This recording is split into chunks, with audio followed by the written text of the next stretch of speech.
Hey everybody, today we're going to do a little bit of talk about Metroplex, the Autobot City Titan deck. Now, you can probably get this online for a pretty price, roughly right around 20 US with a little bit of shipping from TCG Player. If you're in Canada, that's the really only way to get it at the moment. So there probably might be some other outlets in the States, such as like Walmart or some other stores that may have it, but that is your best bet. So that's where I suggest you go.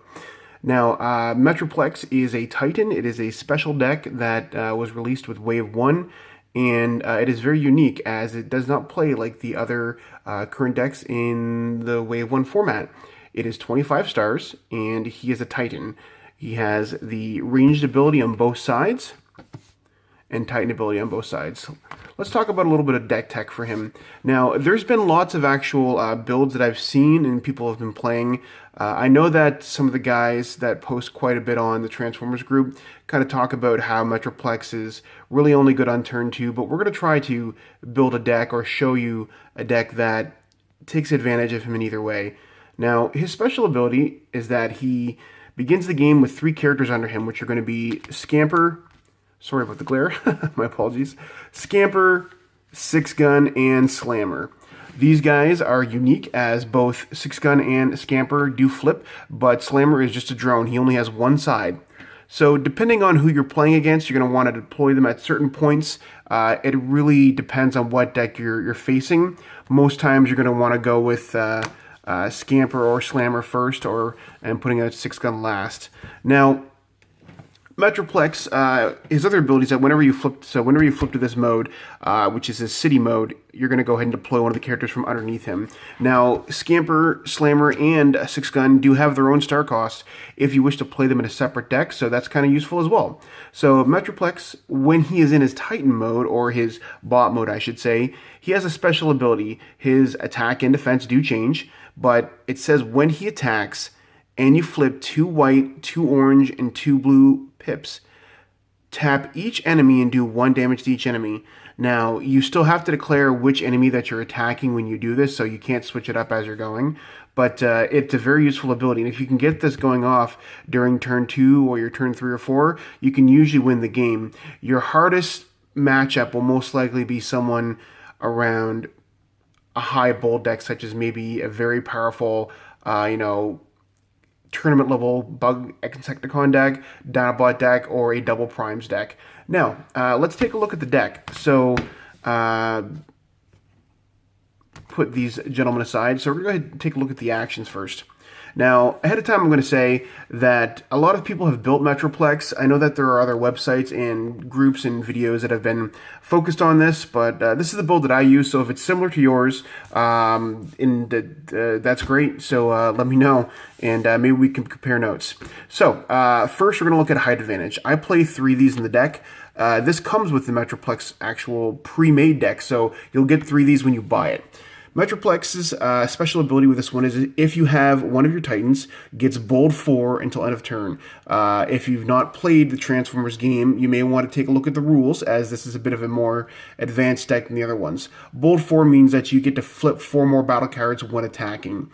And that's what it does. So you play this on Metroplex, it gives them the bold. Playing this on your turn 2 is pretty excellent, so it's a great card. The second card we have here is going to be Peace Through Tyranny.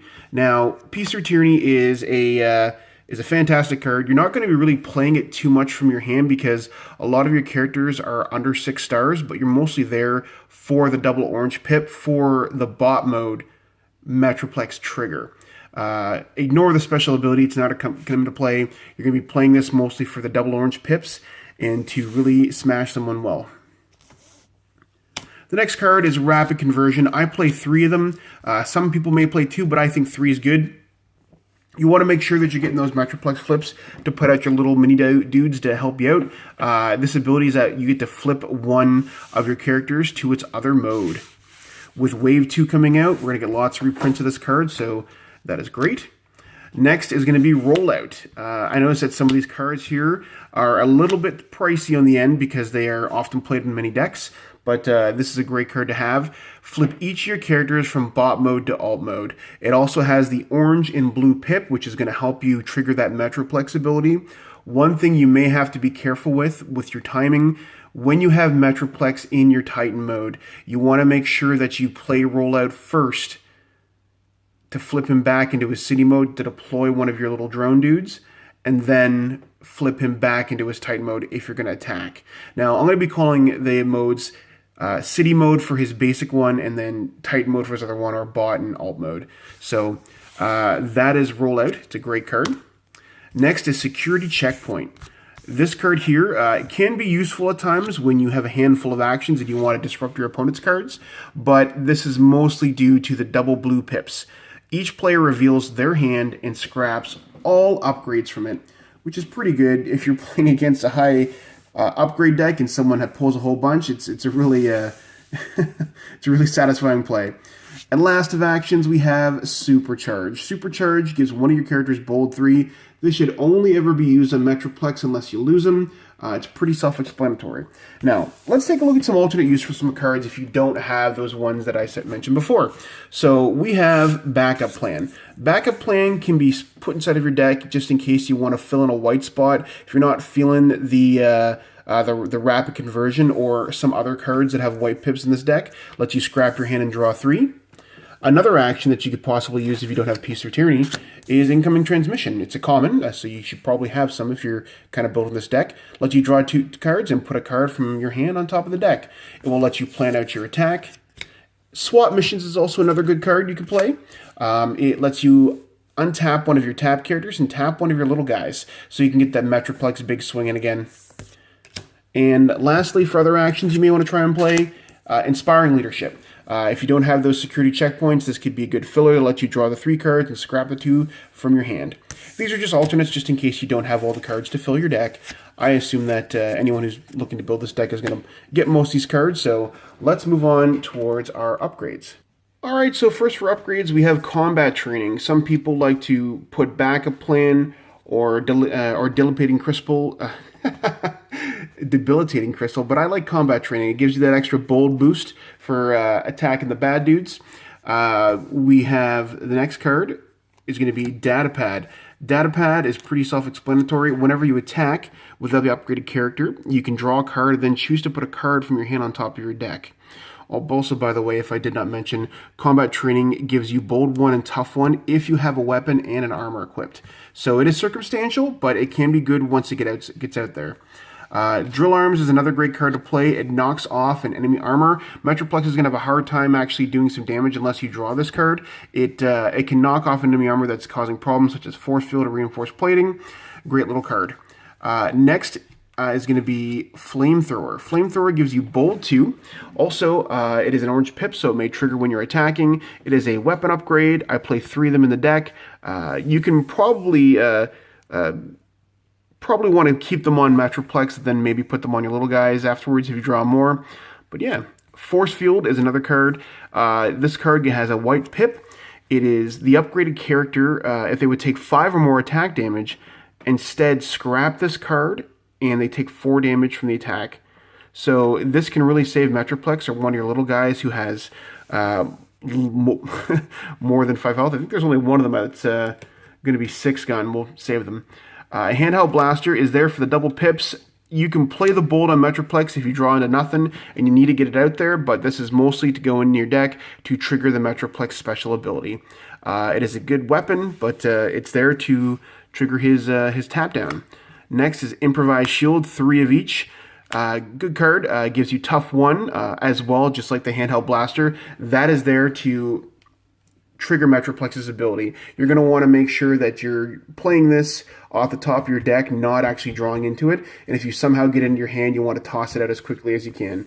Now, last but not least, we have Matrix of Leadership. Matrix of Leadership cannot actually go on any of your characters because they are not leaders to benefit from this ability, but you still can play it on them to give them +1 attack. I mean, it's not going to trigger the leader ability, but it's going to give you that +1 attack if you need it. It is primarily there, much like Rollout, for the double pips of orange and blue to trigger when you're attacking with Metroplex. Now, let's look at some upgrades that you could possibly put in this deck as well if you don't have side ones. One I like to use is Heroism. Heroism lets a character take any attack damage if instead of the upgraded character So like if any of your characters would take attack damage, the one that you put the heroism on is going to take that instead. So you're going to want to put this on Metroplex to save your little guys. Debilitating Crystal. This will help you remove upgrades from characters who are potentially annoying you with them. It can go on Metroplex or your little guys. You kind of just knock them off. And last but not least is Databank. Databank is there primarily to draw you cards. I mean, like, you're going to flip it sometimes in the actual match, but the card is there to help you get the card advantage and assist you with defeating your villains. So let's take a quick look at the characters that we were talking about earlier. So we have Scamper. Scamper is a City Patrol melee card. In his alt mode, he has Bold 1 to give your Metroplex while he's on the field. And when you flip him to his bot mode, he is still a 3, 4, and 1. But when you flip to this mode, you have Metroplex in the battlefield, scrap an enemy weapon or armor. So his stats don't really differ too much. So his defense goes up and defense goes down depending on which mode you're in. Next is going to be Slammer. Slammer does not have an actual bot mode. He's just stuck in his alt mode. He's a tank. He is ranged, he's got 3 across the board, and when you deploy him from under Metroplex, you ping every one of your opponents for 1 damage. He also gives Metroplex Bold. Last but not least is going to be Six Gun. He is a heavy weapons expert. I believe he's ranged on both sides. Yes, he's ranged on both sides. And his stats differ slightly. When Metroplex attacks, he does 1 damage to that defender. And when you flip to this mode, your Metroplex gets Bold until end of turn. You got to remember that he doesn't have this every time while he's in this side. It's only when he flips to this side. So yeah, so that is the basics of Metroplex. Someone asked me to kind of do a quick little video about my Metroplex deck. I know that there may be other ones. I believe that Joe from Wreck-It Rule and one of the guys from the Facebook group was talking about one a little while ago, but this is my version, and I've been kind of just supplementing to thinking about putting the backup plans in instead of the combat trainings, because if you get a dead hand draw, and also maybe removing the drill arms for some ramming speed, who knows. Either way, that's my deck tech. Hope you have a great day. Let me know any questions you have in the comments. I'll try to answer them. I'm no expert, and this is mostly just for fun, but I hope you have a great day, and thanks for watching, guys.